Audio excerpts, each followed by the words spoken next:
18 మెట్లలోని పరమార్థం వినండి, పంచగిరుల పరమేశుని కన్నులారగనండి.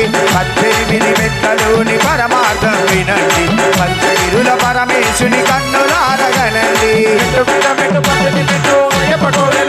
మెట్లు బాధలు తొలగి బంగారు మెట్లు శన్న చాలు తొలుగుని కట్టు శన్న చాలు తొలుగుని కట్టు